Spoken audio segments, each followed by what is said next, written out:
நம் ஆண்டவர் இயேசு கிறிஸ்துவின் நாமத்தினால் மகிழ்ச்சியும் சமாதானமும் நம் அனைவரோடும் இருப்பதாக. ரோமையர் 8:31 முடிய. இதற்கு மேல் நாம் என்ன சொல்வோம்? கடவுள் நம் சார்பில் இருக்கும்போது நமக்கு எதிராக இருப்பவர் யார்? தம் சொந்த மகன் என்றும் பாராது அவரை நம் அனைவருக்காகவும் ஒப்புவித்த கடவுள் தம் மகளோடு அனைத்தையும் நமக்கு அருளாதிருப்பாரோ? கடவுள் தேர்ந்து கொண்டவர்களுக்கு எதிராய் யார் குற்றம் சாட்ட இயலும்?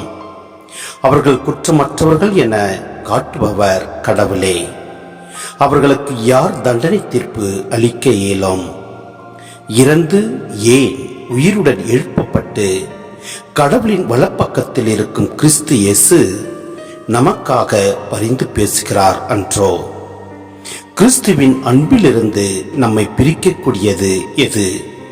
வேதனையா, நெருக்கடியா, இன்னலா, பட்டினியா, ஆடையின்மையா, இடரா, சாவா? எதுதான் நம்மை பிரிக்க முடியும்? உன் பொருட்டு நாள்தோறும் கொல்லப்படுகிறோம், வெட்டுவதற்கென நிறுத்தப்படும் ஆடுகளாக கருதப்படுகிறோம் என மறைநூலில் எழுதியுள்ளது அன்றோ? ஆயினும் நம்மேல் அன்பு கூர்ந்தவரின் செயலால் மேற்கூறியவை அனைத்திலும் நாம் வெற்றி மேல் வெற்றி அடைகிறோம்.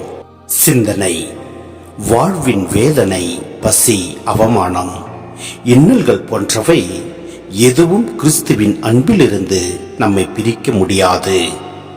எவ்வளவு பெரிய கடினமான சூழல்கள் வந்தாலும் நம்மீது அன்பு கூர்ந்த இயேசுவின் மூலம் நாம் எல்லாவற்றையும் தாண்டி வெற்றி மேல் வெற்றி அடைகிறோம்.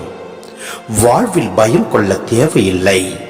நமக்காக உயிர்த்தெழுந்து வலப்பக்கத்தில் இருந்து பரிந்து பேசும் கிறிஸ்து நம்முடன் இருக்கிறார்.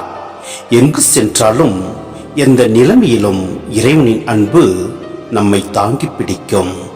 எனவே நம் ஆண்டவர் மீது முழு நம்பிக்கை வைத்து அவரது கட்டளைகளை பின்பற்றி நடப்போம். எல்லாம் வல்ல இறைவன் நம்மை நிறைவாய் ஆசீர்வதிப்பார். ஆமென்.